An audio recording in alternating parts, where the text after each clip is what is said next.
오늘부터 저는 가짜 하나님 버리기라는 주제로 시리즈 설교를 시작합니다.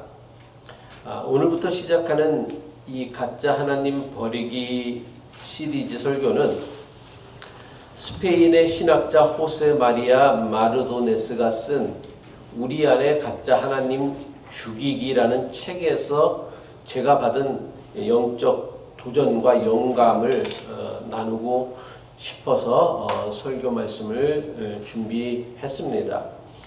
오늘은 시리즈 첫 번째 설교로 나는 어떤 하나님을 믿고 있는가라는 제목으로 말씀 전합니다. 오늘도 함께 나누는 말씀 가운데 속에 저에게 임하였던 영적 도전과 같이 여러분에게도 좀 강력한 영적 도전이 좀 있었으면 좋겠다 생각합니다.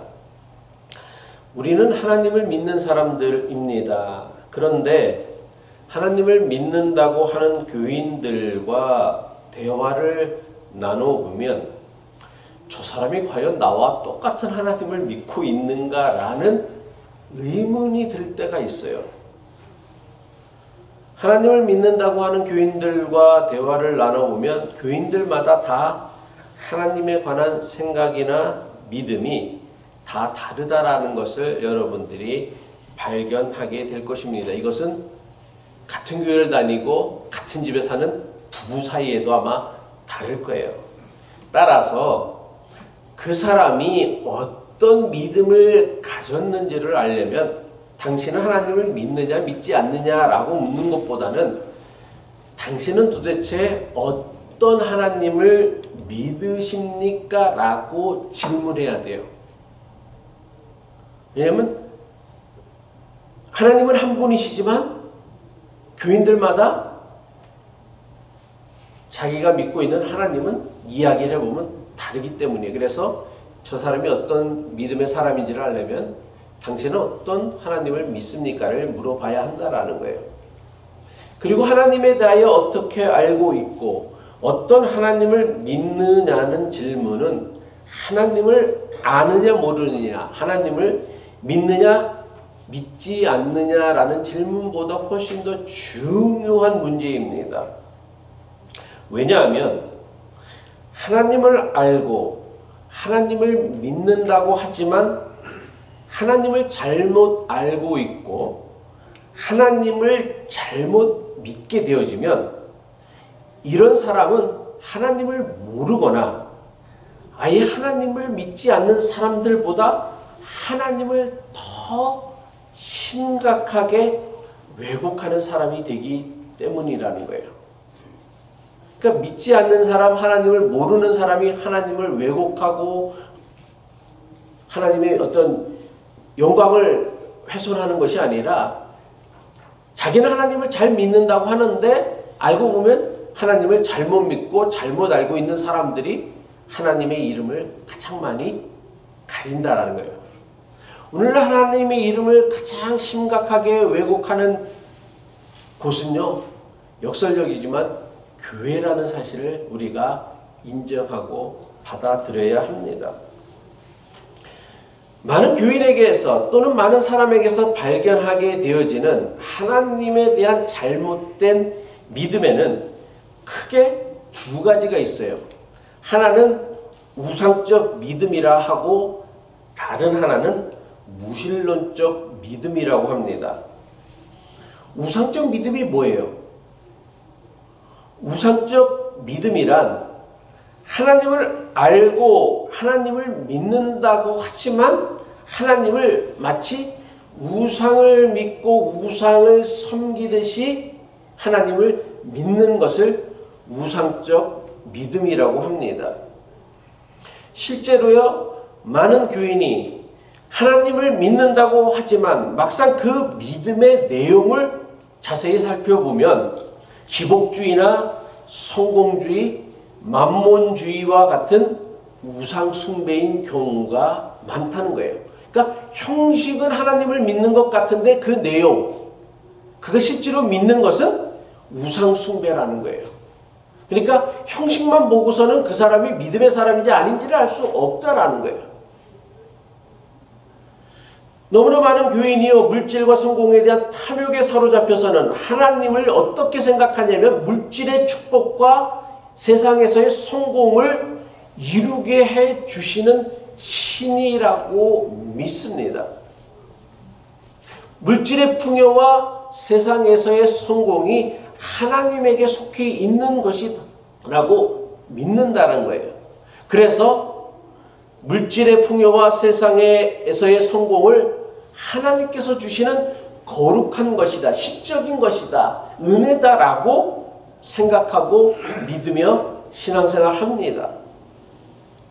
이처럼 물질의 풍요와 세상에서의 성공을 하나님과 등식화시키는 것, 물질의 성공이 곧 하나님의 은혜다, 세상에서의 성공이 곧 하나님의 은총이다라고 물질의 성공과 세상의 성공을 하나님과 등식화시키는 잘못된 믿음은요, 부와 성공은 하나님의 축복이고 가난과 실패는 하나님의 저주라는 잘못된 믿음을 가지게 만든다라는 거예요. 이것이 하나님을 제대로 알고 있지 못하고 있게 생기고 있는 오늘날 우리가 가장 흔하게 대표적으로 볼 수 있는 신앙의 왜곡입니다. 물질의 풍요와 세상에서의 성공을 약속하시는 하나님은 인간의 역사와 성소를 통하여 우리에게 계시해 주신 하나님이 절대로 결코 아니에요. 이것은요, 인간의 탐욕이 만들어낸 하나님, 짝퉁 하나님, 가짜 하나님이라는 거예요. 그리고 사람의 탐욕이, 욕심이 만들어낸 하나님을 믿는 것을 성경은 뭐라고 하냐? 우상 숭배라고 엄중히 경고하고 있습니다. 근데 이런 거를 교인들은 잘 모르고요, 오히려 하나님을 믿지 않는 무신론자들이 더 잘 알아요. 그래서 리차드 도키스 같은 사람은 만들어진 신이라는 책을 통하여서 인간의 탐욕이 만들어낸 신은 가짜다라고 이야기하고 있고 주장하고 있습니다. 하지만 성경이 계시하는 하나님, 그리고 인류 역사가 지금까지 경험한 하나님은요, 물질의 부나 세상에서의 성공을 약속해 주거나 보장해 주고 언약해 주시는 하나님이 아니십니다. 대신에 성서가 계시하고 인류가 체험한 하나님은요, 물질의 풍요와 부족을 넘어서서 진정한 인생의 풍요와 만족을 누리게 해주시는 분이 바로 성경이 우리에게 가르쳐주고 있는 하나님이고, 인류가 그 인생의 여정을 통하여 체험하고 경험한 하나님이라는 거예요. 이것을 가장 잘 보여주는 말씀이 빌립보서 4장 11절로 13절의 말씀이죠. 사도 바울은 빌립보 교회에 보내는 편지에 대해서 뭐라고 소개하고 있냐면, 내가 궁핍해서 이렇게 말하는 것이 아닙니다. 나는 어떠한 처지에서도 스스로 만족하는 법을 배웠습니다. 나는 비천하게 살 줄도 알고 풍족하게 살 줄도 압니다. 배부르거나 굶주리거나 풍족하거나 궁핍하거나 그 어떤 경우에도 적응할 수 있는 비결을 배웠습니다. 나에게 능력을 주시는 분 안에서 나는 모든 것을 할 수 있습니다 라고 성경은 하나님에 대하여 가르쳐주고 있어요. 그러니까 성경이 우리에게 계시하고 있는 하나님은 우리에게 만사형통, 승승장구하는, 그래서 믿음의 사람들이 이 땅에서 항상 승리하고 항상 풍요롭게 사는 것을 말씀해 주는 분이 아니라, 성공할 수도 있고 부할 수도 있고 때로는 실패할 수도 있고 가난할 수도 있는데, 하나님이 우리에게 주시는 진짜 약속, 그리고 하나님은 어떤 분이냐면 그런 모든 인생의 다양한 환경과 처지와 형편 가운데 속에서도 그것을 살아갈 수 있게 하는 능력을 주시는 분이 바로 성경이 계시하고 있는 하나님이라는 거예요. 성경은요, 반복하여서 우상 숭배를 아주 강력하게 금하고 있습니다. 그런데 하나님을 믿는다고 하면서 자신이 탐욕이 만들어낸 가짜 하나님, 짝퉁 하나님을 믿는 것은요, 성경이 경고하고 있는 우상 숭배의 본질이에요.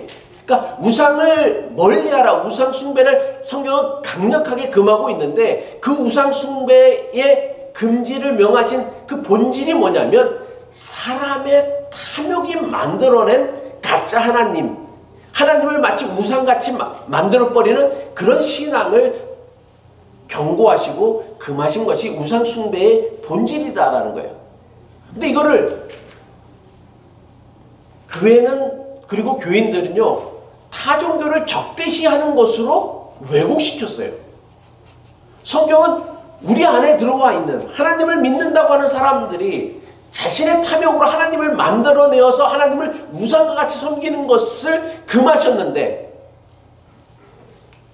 자기의 탐욕을 생각하지 않고 우리는 우리의 관심을 어디로 돌려버리냐면 타종교에 돌려버렸어요. 그래서 타종교와 적대적인 관계를 맺고 타종교를 말살하고 몰살하는 것, 물리치는 것이 마치 우상숭배의 본질인 양 하나님을 왜곡시켜버렸다라는 거예요. 그 결과가 뭐예요? 이스라엘과 이스라엘과 팔레스틴의 전쟁이다라는 것이죠. 하나님을 자신의 욕심과 탐욕을 이루어 주시는 분으로 믿는 것은요, 하나님을요 우상으로 전락시키게 하는 하나님에 대한 매우 잘못된 신앙이에요.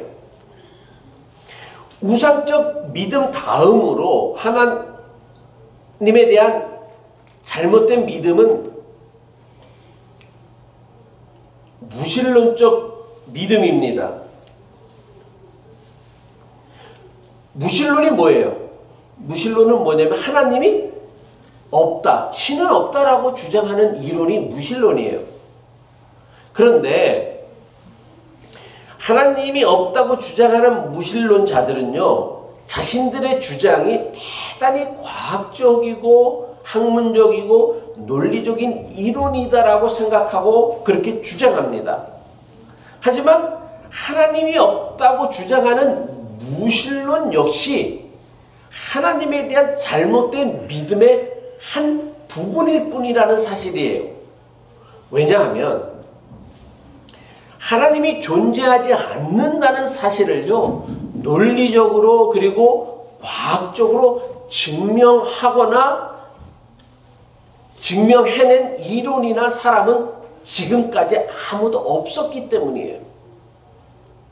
그래서 제가 이걸 무신론적 믿음이라는 거야. 그러니까 하나님이 없다라는 것은 이론이 아니라 믿음이라는 거예요. 왜? 이론이 되어지려면 뭐가 성립되어져야 돼? 증명을 해내야 되거든. 이게 맞다. 과학적으로 논리적으로 문제가 없다라는 것이 증명을 해야 되는데 무신론이라는 것은요. 이론이 아니라 과학자들이 아니면 하나님은 없다고 생각하는 사람들이 그렇게 믿는 거란 말이에요. 그래서 이것도 일종의 믿음인 것이지 이것이 이론이 되어질 수는 없다라는 거예요.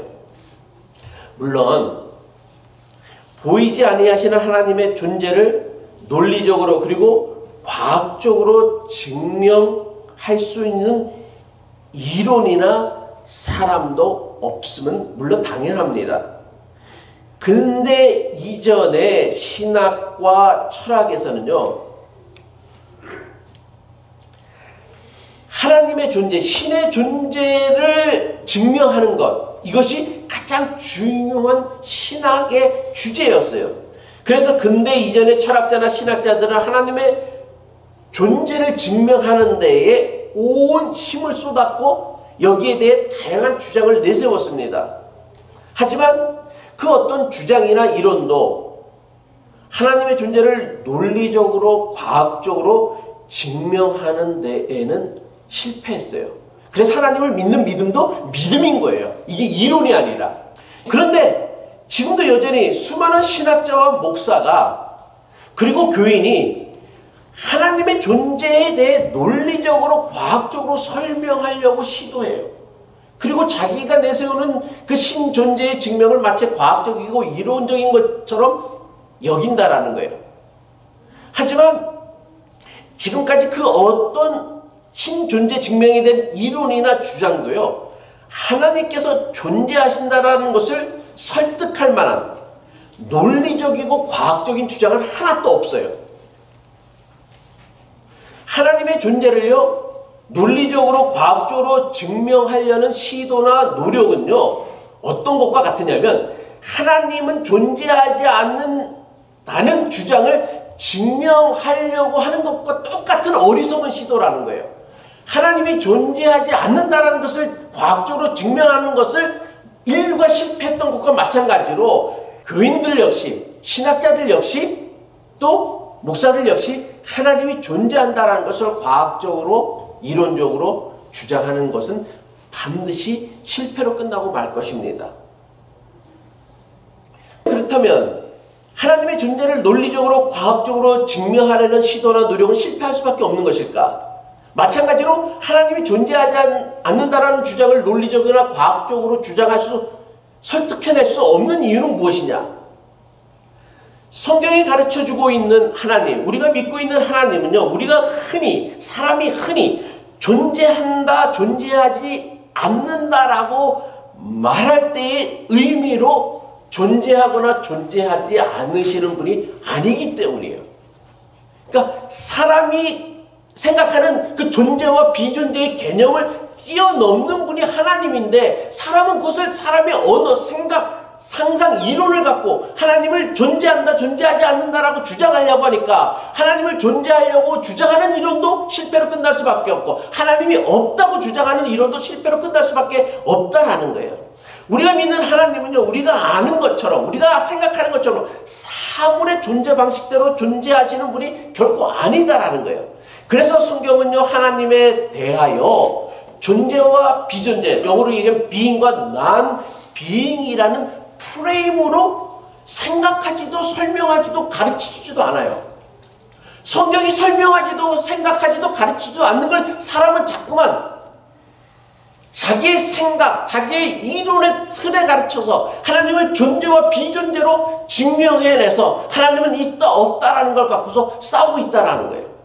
그러니 어느 누구도 하나님의 존재를 인간의 방식대로 설명해낼 수 없다라는 것이죠. 그렇다면 성경은 하나님에 대해서 어떻게 가르쳐주고 있을까? 사도 요한은 여기에 대해서 이렇게 우리에게 말씀하고 있습니다. 요한일서 4장 12절 전반부죠. 지금까지 하나님을 본 사람은 없습니다. 이게 무슨 뜻이에요? 하나님은 보이지 않으니까 하나님을 본 사람이 없다라는 것일까요? 단순히? 아니요, 그렇지 않아요. 물론 그런 의미도 있죠.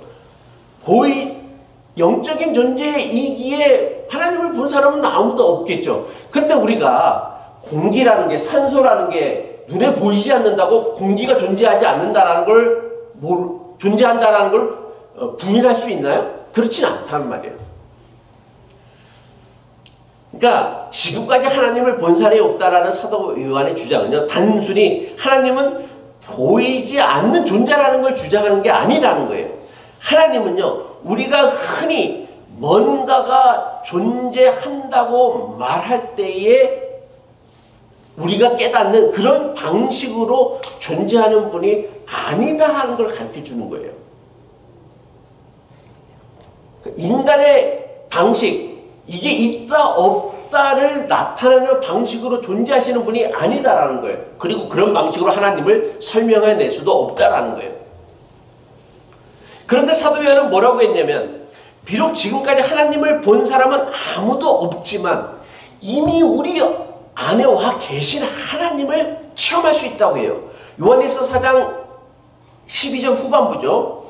그러나 우리가 서로 사랑하면 하나님께서 우리 가운데 계시고 또 하나님의 사랑이 우리 가운데서 완성되는 것입니다. 사도 요한이 뭐라고 가르쳐주고 있냐면, 이미 우리 안에 와 계시는데 하나님은, 그 하나님을 우리가 어떻게 알 수 있느냐, 체험할 수 있느냐, 우리가 서로 사랑하면 우리 안에 와 계신 하나님을 우리는 비로소 알게 되어지고 체험하게 되어진다라는 거예요. 성경이 우리에게 가르쳐주고 있는 하나님이라는 것은 우리가 서로 사랑하면 이미 우리 안에 계신 그 하나님을 우리는 비로소 알게 되어지는 것이고, 그 하나님을 우리는 비로소 체험하게 되어진다라는 거예요. 이게 무슨 뜻이냐면, 하나님은요, 사람의 생각이나 사람의 상상으로 만들어내거나 존재할 수 있게 하는 분이 아니다라는 거예요. 대신에 사람들의 삶 속에서, 인간의 역사 속에서 경험되어지는 방식으로만 사람에게 알려지고 깨달아지는 분이다라는 거예요. 그래서 요한일서 4장 8절에 보면 사도 요한이 뭐라고 하냐면, 사랑하지 않는 사람은 하나님을 알지 못합니다. 왜? 하나님은 사랑이시기 때문이에요. 사람은 하나님을 알지 못하기 때문에 하나님이 없다고 얘기하는 거고, 사랑하는 사람은 그 사랑에 하나님이 사랑이시기에 그 사랑을 할 때마다 하나님은 살아 역사하시는 거라를 깨닫고 체험하고 알게 되어진다라는 거예요. 다시 말해, 하나님은 사람의 생각으로 알 수 있는 분이 아니다라는 거예요. 오직 사람의 경험을 통해서만 알 수 있고 그 존재를 드러내시는 분이다. 이게 성경이 우리에게 가르쳐주고 있는 하나님에 대한 매우 중요한 믿음이라는 거예요.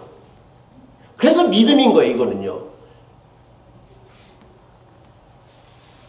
하나님의 사랑이라는 걸 믿는 사람만 그 사랑을 통해서 하나님을 체험할 수 있는 거고, 믿지 않으면은 하나님을 경험하지 못하는 거란 말이에요.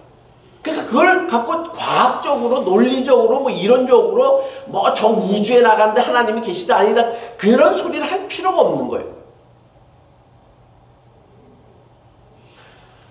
그렇다면 하나님에 대한 이 잘못된 두 가지 믿음, 우상적 믿음과 무신론적 믿음 가운데 어떤 믿음이 더 위험한 믿음일까요?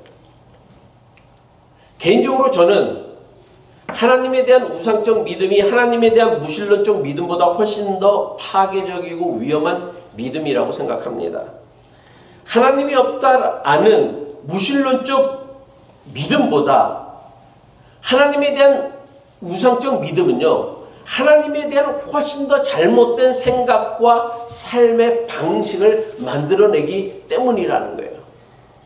그러니까 어떤 하나님을 믿고 있느냐에 따라서 그 사람의 믿음의 양식, 신앙생활의 방식이 달라지고, 신앙생활의 방식에 따라 그 사람의 뭐가 달라지는 거예요? 삶과 인생이 달라진다는 말이에요. 그러니까 하나님을 잘못 믿는 것은요, 하나님이 없다라고 믿는 무신론적 신앙보다 더 파괴적이고 위험한 신앙이 되어진다라는 거예요. 오늘 우리가 본문의 말씀으로 읽은 호세아서의 말씀은 하나님에 대한 잘못된 믿음이 가지는 위험을 너무나 분명하게 보여주고 있는 말씀이에요. 호세아 선지자가 스스로 하나님의 선택과 구원을 받았다고 하는 이스라엘 백성들을 향하여 뭐라고 말씀하고 있습니까? 호세아서 4장 1절의 말씀이죠. 이스라엘 자손아, 주의 말씀을 들어라. 주께서 이 땅의 주민들과 변론하신다. 이 땅에는 진실도 없고 사랑도 없고 하나님을 아는 지식도 없다 라고 얘기해요. 호세아 선지자가 이스라엘 백성들을 향하여 너희들은 하나님을 아는 지식이 없대. 이게 얼마나 충격적인 말이냐면, 목사 보고 누가 와갖고서 야, 너는 하나님에 대해 아는 지식이 지풀 하나도 없구나 라고 얘기하는 거란 말이에요. 여러분들에게, 평생을 교회 다닌 여러분들에게 야, 너는 하나님을 아는 지식이 1도 없네? 라고 얘기하는 것과 보다 더 충격적인 말이에요.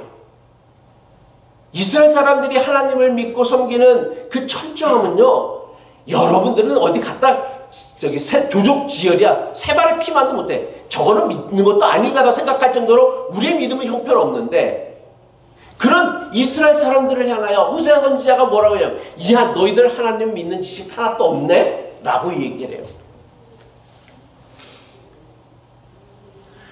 도대체 이스라엘 백성들을 향하여 하나님을 아는 지식이 하나도 없다고 하는 호세아 선지자의 말씀이 무슨 뜻입니까? 호세아 선지자의 말씀은요, 저들이 하나님을 모른다라는 게 아니에요. 하나님 어떻게 모르겠어요? 이스라엘 백성들이 성전을 만들고 절기를 지키고 또 안식일을 지키는 사람이 어떻게 하나님을 모르는 사람이라고 할 수 있겠어요? 이스라엘 백성들은요, 스스로 하나님을 가장 잘 안다고 자부했던 민족이었죠. 그래서 오죽하면 엘리티즘, 선민주의에 빠졌겠어요. 호세아 선지자가 너희가 하나님을 모른다라고 말한 것은 무슨 뜻이냐면, 저들이 알고 있는 하나님, 이스라엘 백성들이, 민족이 알고 있는 하나님은 진짜 하나님이 아니라 자신들의 탐욕과 탐심이 만들어낸 가짜 하나님이라는 거예요. 하나님에 대한 이스라엘 백성들의 잘못된 믿음을 보여주는 말씀이 무엇이냐면, 주께서 이 땅의 주민들과 변론하신다. 이 땅에는 뭐도 없고 진실도 없고 사랑도 없다라는 거예요. 내가 보니까 이 이스라엘 땅엔 진실도 없고 사랑도 없어. 그런 걸 보니까 너희들은 하나님을 진짜로 아는 사람이 아니다라는 이야기라는 거예요. 여기서 진실은 히브리어로 에메트라고 얘기하고, 사랑, 인애, 인자, 자비 뭐 이런 것으로 성경은 다양하게 번역하고 있는데, 이걸 히브리어로 헤세드라고 해요. 그래서 이 에메트와 헤세드, 다시 말해서 진실과 사랑이라는 표현은요, 성경에서 하나님을 나타내는 관용적인 표현과도 같은 거예요. 그래서 시편에 보면은 주는 긍휼히 여기시며 은혜를 베푸시며 노하기를 더디하시며 인자와 진실이 풍성하신 하나님이시다. 시편 117편 2절 말씀이죠. 우리에게 행하신 여호와의 인자하심이 크시고 여호와의 진실함이 영원함이로다. 할렐루야. 성경을 보면 여호와의 진실하심과 인자하심, 진실과 인자, 인자와 진실, 에메트와 헤세드라는 것이 하나님을 나타내는 아주 관용적인 표현이라는 거예요. 다시 말하여서 이스라엘 땅에 에메트와 헤세드, 진실과 사랑이 없다는 건 뭐냐? 이스라엘 백성들이 하나님을 잘못 알고 있고 잘못 믿고 있다는 사실을 가장 확실하게 드러내는 증거다라는 거예요. 이스라엘 백성들이 하나님을 잘못 알고 있고 잘못 믿은 결과가 무엇입니까? 호세아 4장 2절의 말씀이죠. 있는 것이라고는, 그러니까 있어야 할, 하나님을 믿는 사람이라면, 믿는 민족이라면 반드시 있어야 진실과 헤세드, 사랑, 자비는 없고, 있는 것이라고는 저주와 사기와 살인과 도둑질과 간음뿐이다. 살육과 학살이 그칠 사이가 없다라고 얘기하고 있어요. 그리고 이 모든 것들은 다 뭐예요? 하나님께서 엄중히 금하신 것들이에요. 그럼 왜 이스라엘 땅에는 반드시 있어야 될 에메트와 헤세드, 진실과 인애, 사랑은 없고 저주와 사기와 살인과 도둑질과 간음만 넘쳐나게 되어졌느냐? 하나님을 잘못 알고 있고 잘못 믿었기 때문이다라는 거예요. 하나님을 아는지 모르는지를 우리가 어떻게 알 수 있습니까? 당신은 하나님을 알아요, 몰라요? 이거를 뭐 시험으로 볼 수 있는, 시험으로 봐서 알 수 있는 게 아니다라는 거예요. 뭐 예를 들면 제가 여러분들에게 당신 하나님 아십니까?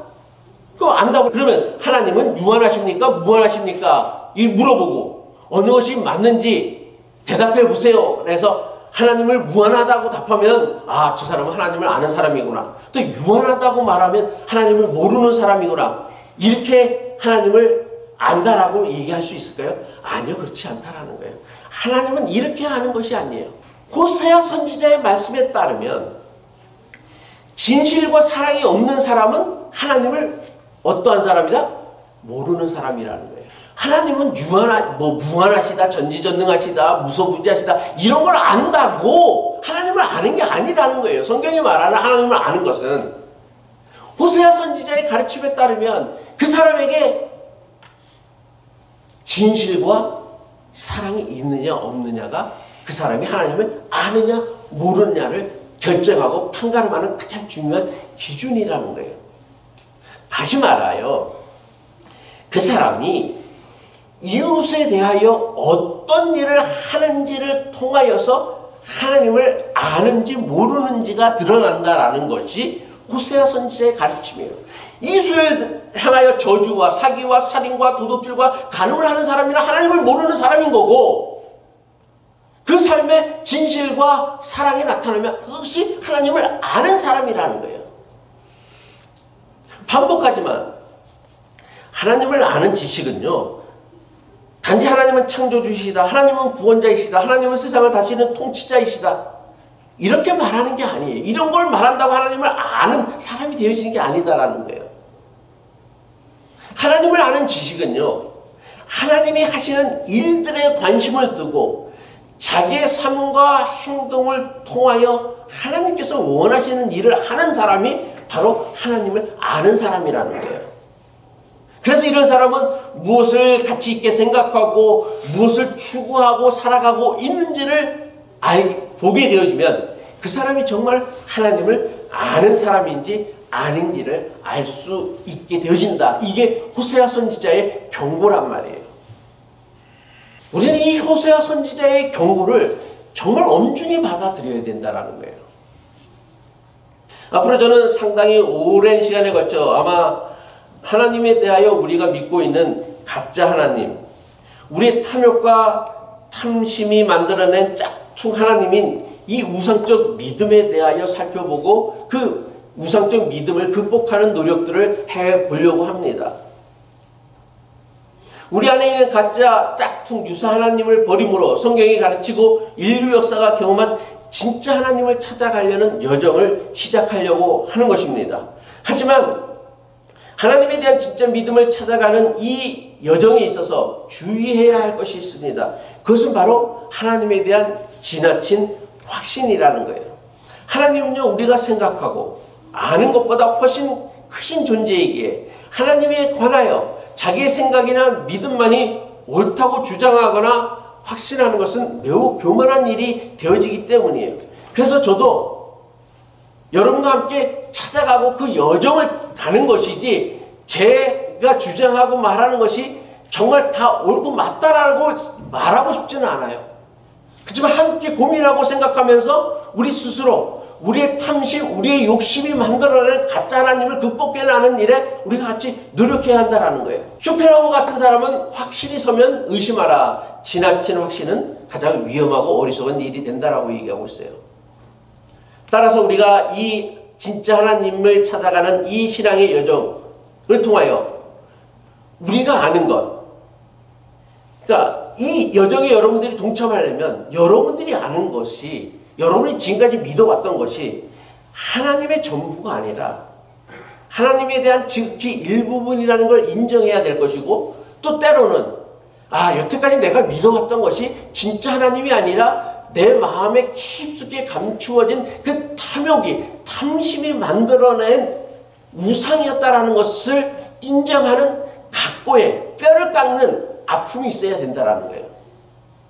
하나님은 궁극적으로 알 수 없는 분이십니다. 그래서 하나님에 대하여 알아가면 알아갈수록 우리는 하나님에 대해 아는 것보다 모르는 것이 훨씬 더 많다라는 걸 깨달을 수 있어야 돼요. 저는 이런 사람만이 하나님을 제대로 알아가는 사람이라 생각해요. 예수를 믿으면 믿을수록 믿는 게 어렵다라고 생각하는 사람이 정말 예수를 믿는 사람이지, 교회 다니고 신앙생활하는 거 뭐 별거 아니네 라고 생각하는 사람들은 자기 확신에 빠져 신앙생활 하는 것이죠. 하나님은요, 알면 알수록 모르는 영역이, 신비의 영역이 확장되어지시는 분입니다. 따라서 그 누구도 하나님에 대하여 확신이라는 것을 할 수도 없고 함부로 해서도 안 된다라는 거예요. 하지만 너무나 많은 교인들이 자신이 알고 믿고 있는 하나님이 마치 하나님의 전부인 것처럼 확신에 사로잡혀 신앙생활하는 교인들이 너무나 많다는 거예요. 특별히 어떤 사람이 자신은 남들보다 더 신실하다고 생각하는 교인들이 이러한 교만과 어리석음에 빠진다라는 거예요. 하지만 이것은요, 하나님을 믿는 것이 아니라 자기의 확신을 믿는 것이에요. 자기의 신념을 믿는 것에 불과하다라는 거예요. 따라서 누구도 하나님을 이런 분이라 함부로 확신하거나 제멋대로 단정하고 한계를 짓는 오류를 범하는 일에 빠져서는 안 된다라는 거예요. 말씀을 마칩니다. 앞으로 우리가 계속할 가짜 하나님 버리기라는 이 신앙의 여정은 결코 쉽지 않은 여정이 되어질 것입니다. 우리 안에 있는 가짜 하나님을 버린다라는 것은요, 지금까지 여러분들이 확신하고 믿어왔던 신념이나 믿음을 바꾸고 변화시키는 것이기 때문에 대단히 고통스러운 일이 되어질 거예요. 생각을 바꾼다라는 것이, 태도를 바꾼다라는 것이, 자세를 바꾼다라는 것이 얼마나 고통스러워요. 더 나아가 하나님에 관한 생각을 바꾼다라는 것은요, 머리로만 가능한 일이 아닙니다. 신앙과 삶의 방식은 물론이고 이웃과 세상을 대하는 태도를 바꾸는 변화를 우리에게 강력하게 요구할 것입니다. 그래서 우리가 하나님에 관한 우리의 생각이나 믿음을 바꾸려고 할 때 우리는 아주 깊은 불안이나 두려움에 빠질 수도 있어요. 지금까지 우리가 고이 지켜왔던 믿음은 물론이고 우리의 삶 전체를 송두리째 바꿀 것을 요구하기 때문에 불안하고 두려울 수 있어요. 하지만 우리 안에 있는 가짜 하나님을 버리고 진짜 하나님을 만나는 이 신앙의 여정에 여러분들이 좀 과감히 도전해 보시길 정말 강권합니다. 깊은 불안과 두려움을 넘어설 때에 우리는 비로소 진짜 하나님, 내 탐심과 탐욕이 만들어내는 하나님이 아니라 진짜 하나님을 만나는 경험을 할 수 있기 때문이에요. 이 여정이 대단히 고통스럽고 불안하고 두렵고 지금까지 내가 가져왔던 그 모든 신념, 믿음들을 송두리째 흔들어 놓을 수 있지만 그 두려움과 불안을 주저하지 말고 한번 막 따뜨려 보시기 바랍니다. 그렇다면 그 불안과 두려움 너머에 있는 그 폭풍을 지나고 났을 때 오는 그 고요함, 평안함, 정말 참된 하나님을 만난다는 은혜가 저와 여러분의 신앙의 여정에 충만할 수 있기를 주님의 이름으로 간절히 축복합니다. 아멘.